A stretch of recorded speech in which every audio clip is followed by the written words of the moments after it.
Friends, under our YouTube channel Borderless Life Education, today we are going to discuss about a very important international organization called as United Nations. United Nations is a international organization established in 1945 after the consequences of Second World War II.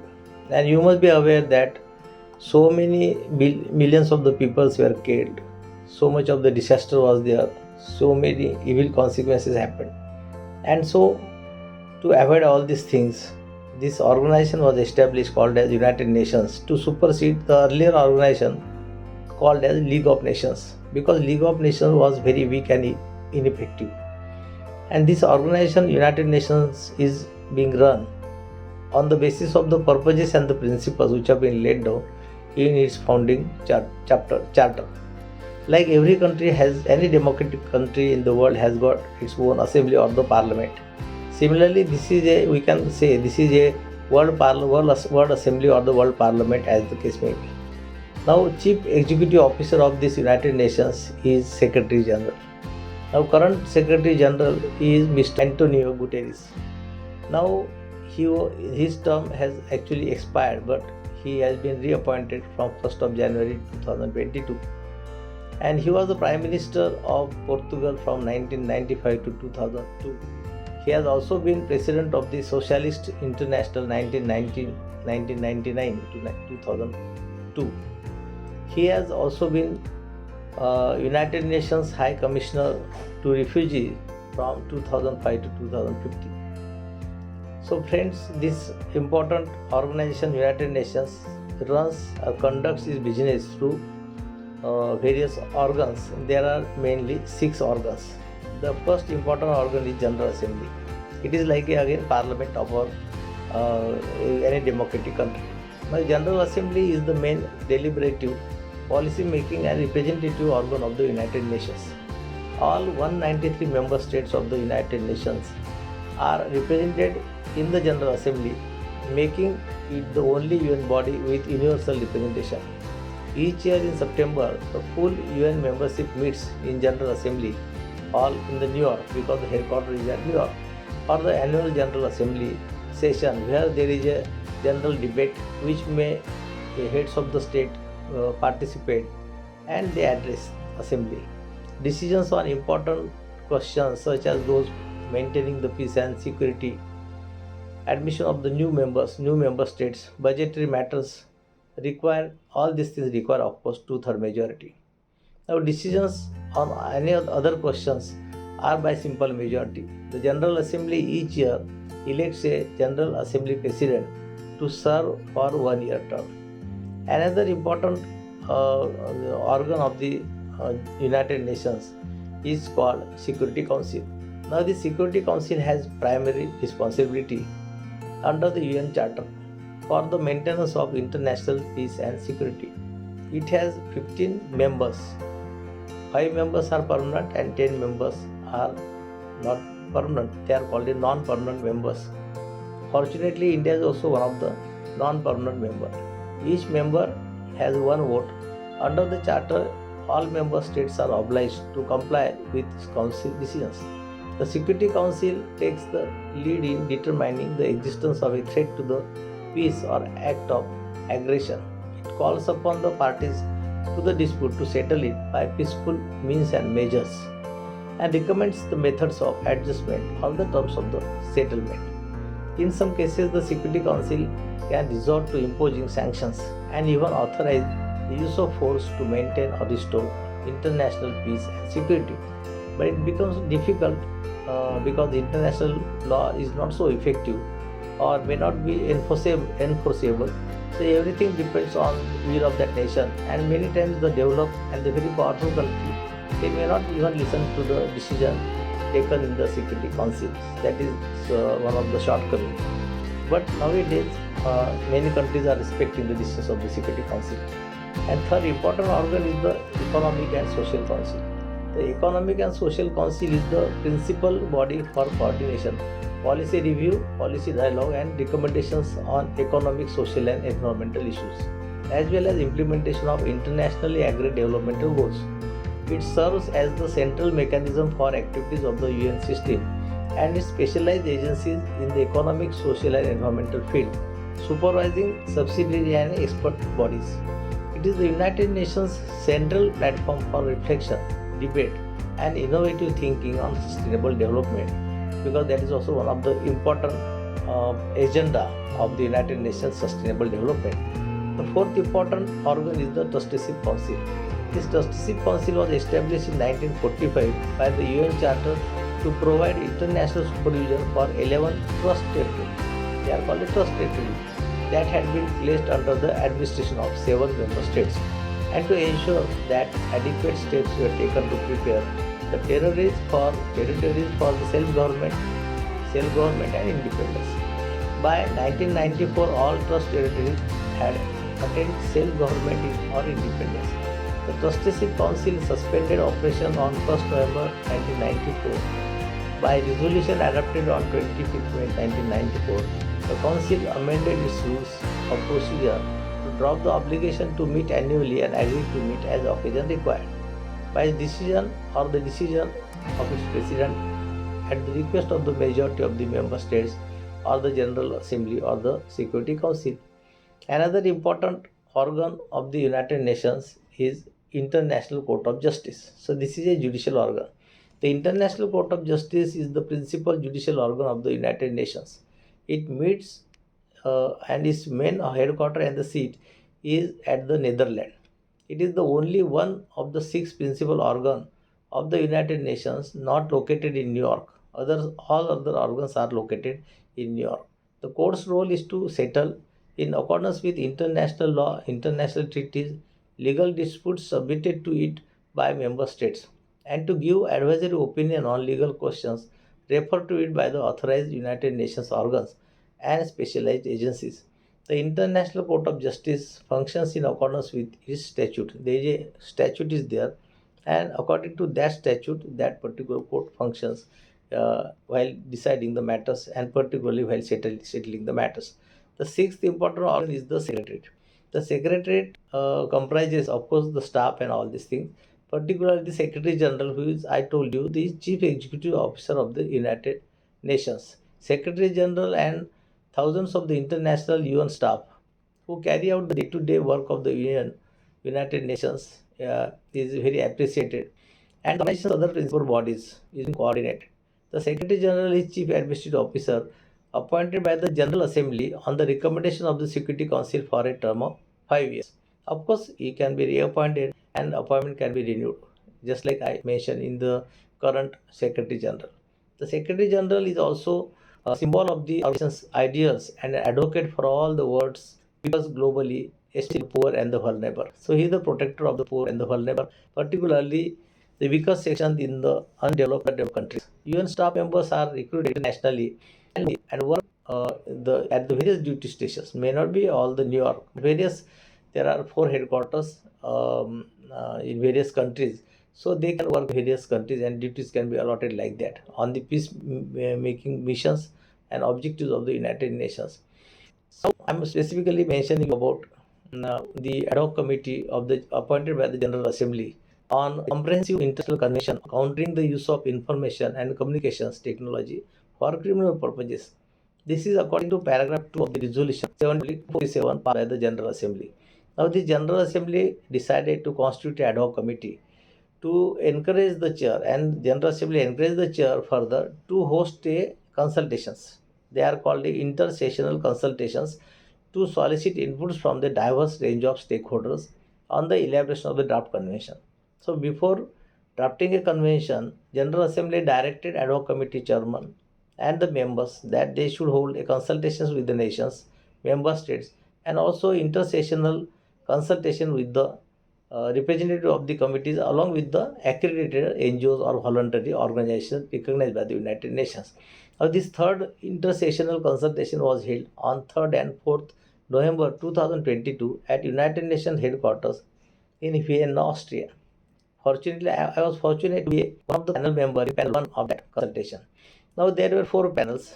The first panel was regarding the topic was a balancing act, human rights considerations in the of the chapters on general provisions criminalization and procedural measures, and law enforcement of the draft nation on countering the use of information and communications technology for criminal purposes. So this was the first panel, and these four panelists were there. First was Cyber Selection, Electronic Frontier Foundation, Global Vision India Foundation, Office of the United Nations High Commissioner on Human Rights. So I represented Vision India Foundation, the first panel, and deliberated as a participant.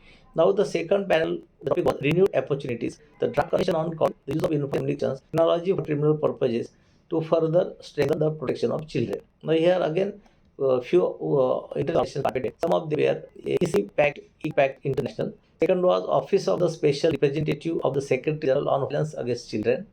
Then Shanghai Institute for International Studies. Then Strathmore University. Then UNICEF. So they participated as panelists in the second panel. Third, the topic was the power of words, a discussion on terminology and other aspects of the chapter on general provision. This was the topic, and the participating organizations were International Chamber of Commerce, United Kingdom, International Telecommunication, Parliament. Then there was a fourth panel. The topic of the fourth panel was a concerted effort, the role of the private sector in the fight against the use of information and communication technology for criminal purposes in the context of the drafting of the chapters on criminalization and procedural measures and law enforcement. So this was regarding procedural enforcement and law enforcement, and the participant organizations were Google on behalf of International Chamber of Commerce, United Kingdom, Institute for Security and Technology, then Interpol, Microscope, then Primeminster SAS.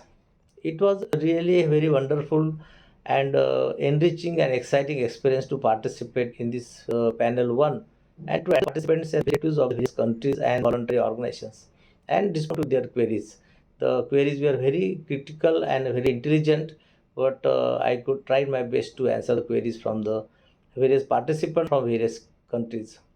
And the top of my this panel, that is a balancing act human rights considerations in the drafting of the chapters on general provisions, criminalization and procedural measures, and the law enforcement of the convention on countering the use of information and communication technologies for criminal purposes.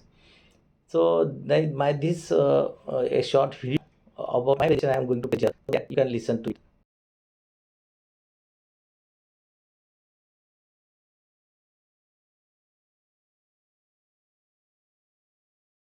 Hello, yeah. Online? Yes. Yes, I am online. Mr. Ashok Yende? Yes. Yeah. Please, you have the floor. Yeah. I recall you that you have 10 minutes, not Okay. more. Yes, ma'am. Yes, ma'am. Thank you. Thank you very much. Esteemed Chairman, fellow participants, learned panel members of this third intersessional consultation of the Ad Hoc Committee to elaborate a comprehensive international convention on countering the use of information and communication techniques for criminal purposes. I am Dr. Ashok Yende from Global Vision India Foundation, India. Friends, no doubt, cybercrime caused significant harm to developing countries, societies, and economies. It's a serious concern to countries at all levels of developments. While around 160 countries have enacted cybercrime legislation with different patterns, of course, it varies with the region according to the culture and the background. The evolving cybercrime landscape and its extension to criminal activities, especially for cross-border enforcement, is a serious challenge, and that's why we are here to discuss the issue. I understand there are global challenges in terms of the uniformity and jurisdictional issues, cultural issues, etc. Friends, lack of consensus amongst UN member states led to various intersessional consultations and ad hoc committees meetings, and now we are here for this third intersessional consultation, and you may be aware about these earlier discussions or may be part of the earlier discussions. Thanks to the United Nations General Assembly, after years of discussions for beginning this negotiation for proposed cybercrime treaty or convention that has a potential to restructure cybercrime policies on a global scale with serious implications for human rights and right to privacy.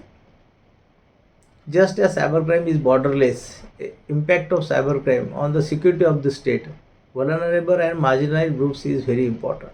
And many NGOs are concerned about this impact on the vulnerable and marginalized groups in the whole country. We feel intersectional and human first approach is central to the anti-cybercrime from policy making to implementation.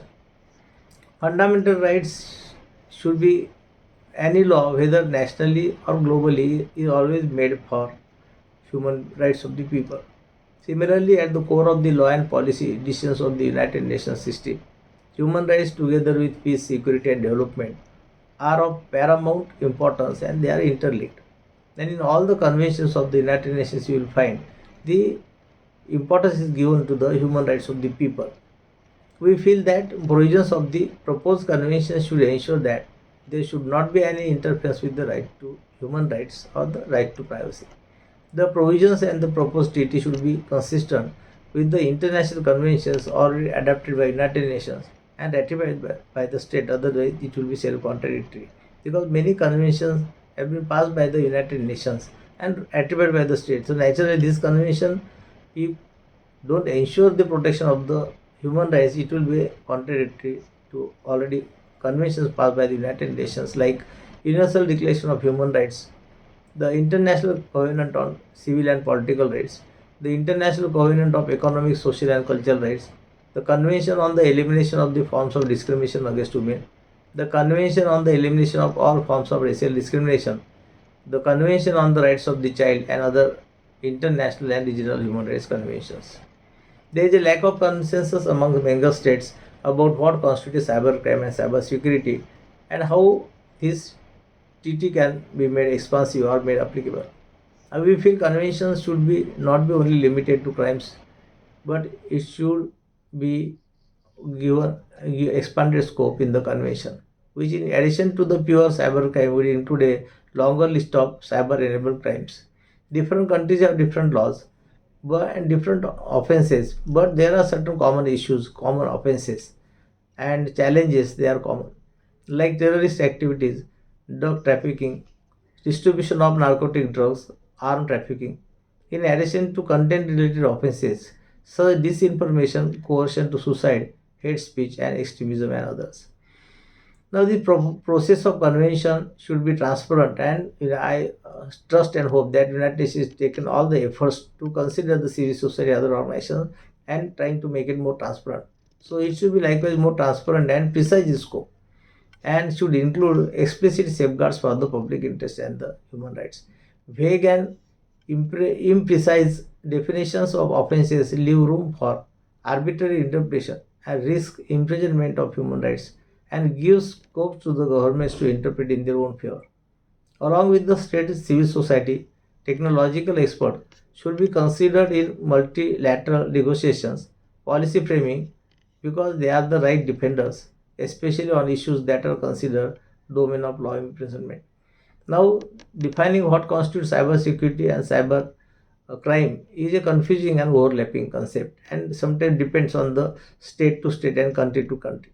Many crimes, corruption, drug trafficking, terrorism are already prohibited at the international level by special laws and instruments passed by the United Nations, like United Nations Convention Against Transnational Organized Crime, United Nations Convention Against Corruption.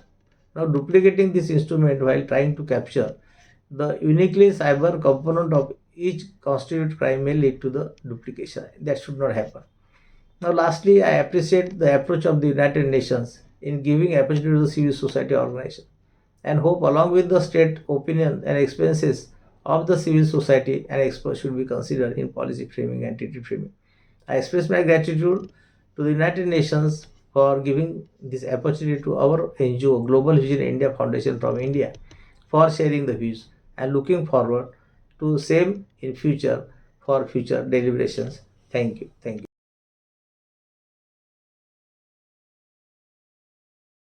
Of course, I think it's feasible, and I hope that everyone here in this room and well, all the other delegates who will continue working on this treaty will do their best to indeed make this a strong instrument. So maybe I'm right now my fellow panelists.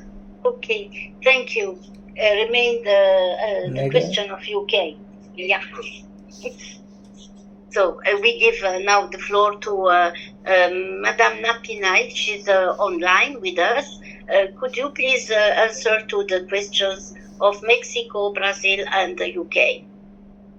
Thank you, Madam Chair.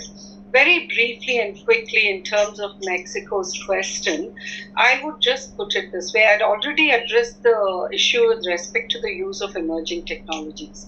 We are today discussing about crimes that are enabled by technology. We cannot eschew technology in terms of finding solutions against those crimes. So the best way forward would be to embrace technology, utilize it to the best possible extent, identify the pitfalls that these technologies such as AI, etc., bring forth of being instruments for violating human rights, and try and put in checks and balances against that.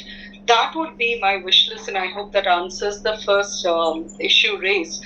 I also believe that Brazil's question was extremely incisive and interesting, particularly in the light of what we are seeing happen in India right now. We have a handful of fundamental rights that form part of our constitution.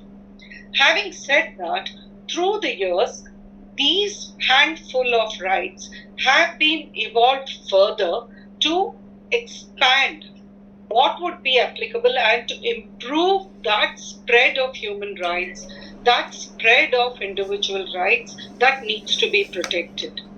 If we can do it at a national level, then why not at an international level?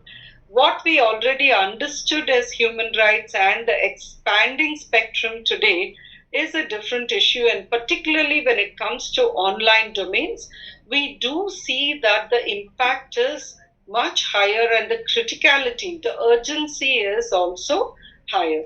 The threshold being higher, we need to also provide better remedial situations. So I personally believe that in the process of drafting the provisions, it is important that we lay as much emphasis in terms of not just what the UN has already provided various conventions and treaties for, and has consequently identified the human rights that needs to be protected, but also take into account the expanding spectrum. Finally, there was one further aspect I wanted to address. We are now faced with at least a minimum of a 2-year window before a structure is likely to emerge. In these 2 years, whatever we are discussing as a threat today may not necessarily be the same 2 years down the line. Therefore, whatever is being drafted will have to necessarily be dynamic enough to be able to address what is the existing threat scenario and what could be an evolving threat scenario also. Thank you, Madam Chair. Thank you, Madam. I give the floor now to Madam Rodriguez, please, for answering. Thank you, Madam Chair. When it comes to the question from Brazil, I also don't see a contradiction. First, states are bound by their international human rights obligations under different international instruments, and citing those instruments are important when it comes to define the element of a crime, for example, for the implementation and the application of the treaty itself. Furthermore, the details of the safeguards, well, there is not a whole single document harmonizing the safeguards. They are dispersed through different instruments and different opinions through the Human Rights Councils, the opinions from the Human Rights Committee. We did a comparative analysis of the courts, human rights courts from different jurisdictions, and Europe, Latin America, Inter-American system, and also the African system, and also the Human Rights Committee observations, where we compile these the safeguards applicable in the context of in the research was focused on in the context of criminal procedural measures. In this case, we identify the necessity, proportionality principle, legitimate aim, legality, judicial oversight, and notification, among others. So they have some roots in international standards. That's why we put emphasis on those fronts. There are having also comments from the OECHR and recent reports that have come from the Office of the Human Rights, the OECHR, High Commission of Human Rights Office. Acronym, sorry. Okay, and that's how we see it. We think it's important. We have seen that many countries in implementation, for instance, of the Budapest Convention, have implemented the provisions without detailed reference of the legal safeguards. Many laws that we have reviewed in our comparative analysis on different countries may not have, for instance, something that is crucial, like the legal basis for accessing the data, which is just a minimum requirement when it comes to implement, to use law enforcement powers without abuse, to avoid abuse of powers. So the idea is that law enforcement could do their job and access evidence. It's important for criminal investigations, but the safeguards are equally important to ensure that there is not abuse of powers and they're accessing when it's really necessary for the criminal investigations. And we see that missing it. That's why we bring this into the table. To the question regarding the e-evidence, yes, I didn't go to detail on my speech. We have what we would like, and we have alternative options. So we think that the international cooperation components of the convention should be limited in scope to investigations or prosecutions of the specific crimes itemized in the convention. But we know that that could be complicated. But we think that it should be further limited in scope to include only the collection of electronic evidence for criminal offenses outlined in the substantive portion of the convention. But we know that discussions are in different places. So we also think that to limit the scope, maybe as an alternative, to a finite list of serious criminal offenses that are explicitly itemized as defined in the convention, or alternative, to define or be applicable only to serious crimes, and define serious crime as an offense punishable by a maximum deprivation of liberty that exceeds 40 years or more severe penalty. We don't think the law enforcement power should be used for any petty crimes or crimes that go against international human rights standards. And I think just have a broad clause of applicable to any type of crimes, it's concerning for me. Thank you very much. Mr. Yende, you have the floor for answering. Yeah. I was disabled. Okay.